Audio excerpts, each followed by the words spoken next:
বন্ধুরা, চলে আসলাম মায়ের রান্নাঘরে। আশা করি আপনারা ভালো আছেন। আলহামদুলিল্লাহ, আমিও ভালো আছি। আজকে রান্না করবো হলো পাঙ্গাস মাছ ভুনা করবো পেঁয়াজ দিয়া। দেখেন কিভাবে করি। আগে মাছটা মাখায় নিমু, মাখায় ভেজে নিমু। এখন লবণ দিয়ে দিব,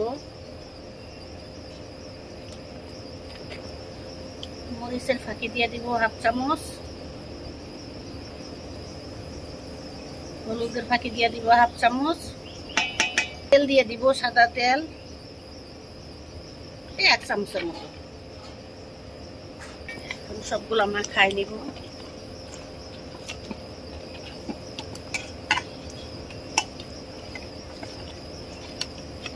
দেখুন মাখায় নিছি। এখন তেলে ভেজে নিব।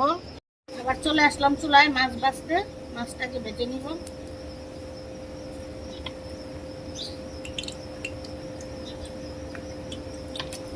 তেল দিয়ে দিছি, দিয়ে দিব। আগে মাথাটা ভেজে নিব।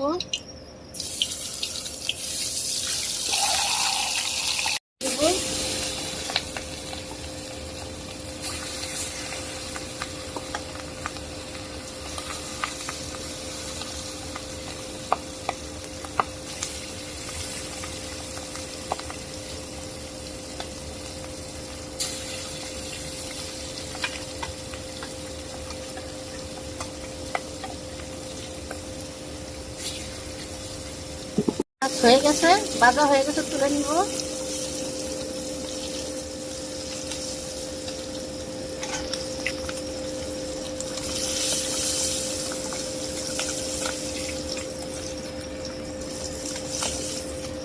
বাকি মাছগুলো আবার এভাবে ভেজে নিব।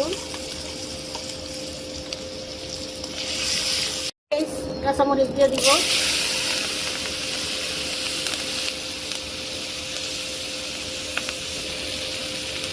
হাফ চামচটা একটু বেশি লবণ দিয়ে দিলাম, একটু দিব। পেঁয়াজটা একটু বেঁধে নিব, ভাজা হোক। পেঁয়াজটা হালকা বেঁধে নিছি, একটু পানি দিয়ে দিব মশলা কষানোর জন্য।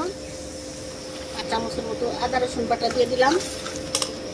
হলুদের ফাঁকি দিয়ে দিলাম 1 চামচ, ধনিয়ার ফাঁকি দিয়ে দিলাম আধা চামচ, মরিচের ফাঁকি দিয়ে দিলাম 1 চামচ। এখন কষায় নিব।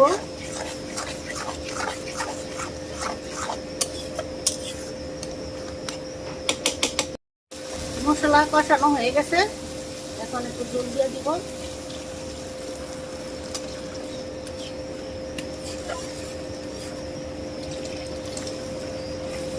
জল দিয়ে দিলাম,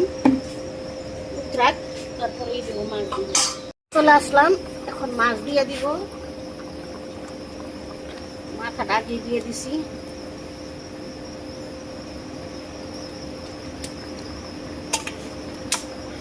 মাছগুলো দিয়ে দিব।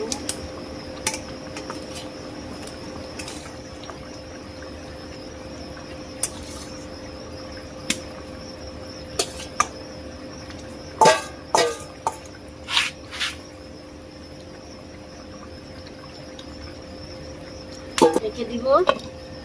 এখন ধনিয়া পাতা দিয়ে দিব, বিলাতি ধনিয়া পাতা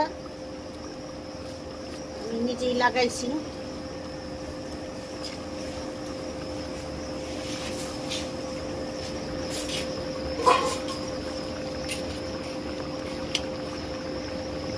এখন আর ঢেকে দিব না। মাছ ভুনা হয়ে গেছে, এখন নামাই নিব। আমাদের পাঙ্গাস মাছের ভুনা রান্না করা শেষ। পেঁয়াজ দিয়ে ভুনা করেছি, কি কালারটা কত সুন্দর হয়েছে দেখতে পাচ্ছেন। এভাবে রান্না করে খেয়ে দেখবেন, অনেক ভালো লাগে। আমাদের ভিডিওটি আপনাদের কিরকম লাগলো অবশ্যই কমেন্ট করে জানাবেন। লাইক শেয়ার সাবস্ক্রাইব করবেন। আবার কোনো নতুন ভিডিও নিয়ে আপনাদের সামনে হাজির হবো। ততক্ষণ ভালো থাকুন, সুস্থ থাকুন। আল্লাহ হাফেজ।